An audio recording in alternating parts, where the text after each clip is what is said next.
नमस्कार दोस्तों, आज मैं बात करूंगा अम्लों के रासायनिक गुणधर्म के बारे में। अम्लों के रासायनिक गुणधर्म क्या क्या होते हैं, उनको हम रासायनिक समीकरण के द्वारा शो करेंगे। सबसे पहला है अम्ल की धातु के साथ अभिक्रिया। कोई भी अम्ल किसी भी धातु के साथ अभिक्रिया करके उस धातु का लवण और हाइड्रोजन गैस बनाता है। उदाहरण के लिए हाइड्रोजन क्लोराइड, जिसको आप हाइड्रोक्लोरिक एसिड भी कह सकते हैं। हाइड्रोक्लोरिक एसिड सोडियम धातु के साथ अभिक्रिया करके सोडियम क्लोराइड तथा हाइड्रोजन गैस बनाता है। अब दूसरे नंबर पे आता है अम्ल की क्षार के साथ अभिक्रिया। इस अभिक्रिया को उदासीनीकरण अभिक्रिया के नाम से भी जानते हैं।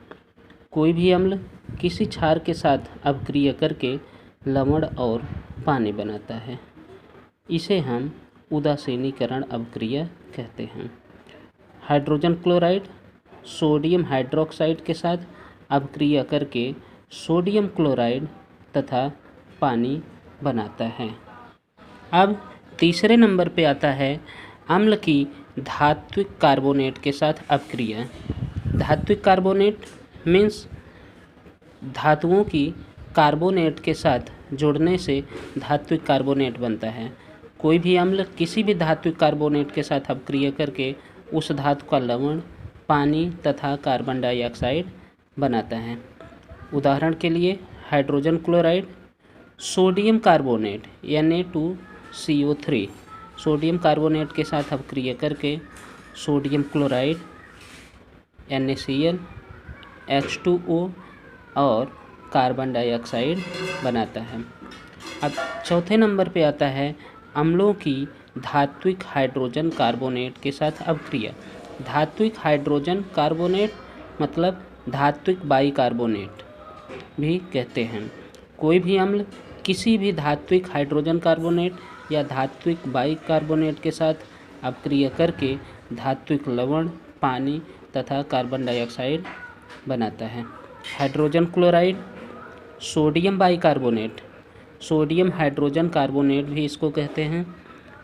इसके साथ अभिक्रिया करके सोडियम क्लोराइड, पानी तथा कार्बन डाइऑक्साइड गैस बनाता है।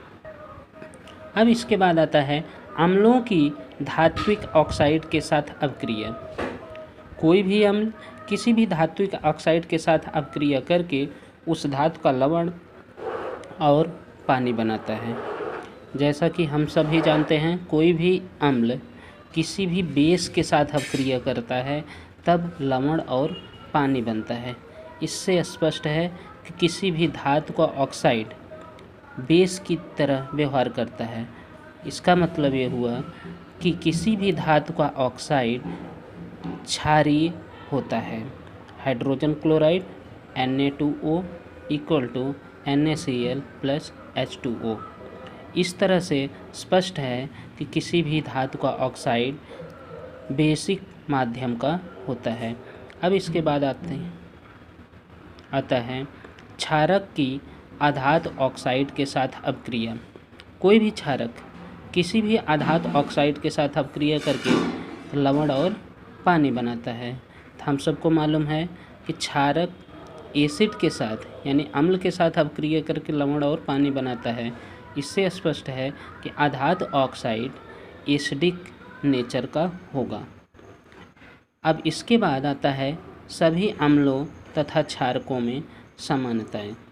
अम्लों तथा क्षारकों में क्या समानता होती है? सभी अम्लों तथा क्षारकों के जलीय विलयन में विद्युत धारा प्रवाहित हो सकती है। इससे स्पष्ट है कि सभी अम्लों तथा क्षारकों के जलीय विलयन विद्युत के सुचालक होते हैं। विद्युत का सुचालक मतलब ऐसा माध्यम जिसमें से विद्युत धारा प्रवाहित हो सके उसे हम विद्युत का सुचालक कहते हैं। ऐसा माध्यम जिसमें से विद्युत धारा प्रवाहित नहीं हो सकती उसे विद्युत धारा का कुचालक कहते हैं। अब यहाँ पे चाहे वो क्षारक हो चाहे अम्ल हो, उनके जलीय विलयन में विद्युत धारा प्रवाहित हो सकती है। इसका मतलब दोनों के जलीय विलयन विद्युत के सुचालक होते हैं। इन विलयनों की विद्युत चालकता इनमें उपस्थित आयनों के कारण होती हैं। आयनों के कारण जैसा कि आप देख पा रहे हो, हाइड्रोजन क्लोराइड, इसका आयनीकरण होता है तो हाइड्रोजन प्लस आयन और क्लोराइड माइनस आयन बनता है। सल्फ्यूरिक एसिड, इसका आयनीकरण होता है तो H प्लस आयन बन रहा है और सल्फेट माइनस आयन बन रहा है। इसी तरह से क्षारक यानी सोडियम हाइड्रोक्साइड, इसका आयनीकरण होता है तो सोडियम प्लस आयन और हाइड्रोक्साइड माइनस आयन बनता है। कैल्शियम हाइड्रोक्साइड का आयनीकरण होकर के कैल्शियम प्लस आयन और हाइड्रोक्साइड माइनस आयन बनता है। अब किसी भी माध्यम में विद्युत धारा प्रवाहित करने के लिए अगर वो जलीय विलयन है तो उसमें आयनों का होना जरूरी है। इन्हीं आयनों के कारण विद्युत धारा का प्रवाह संभव है। धन्यवाद।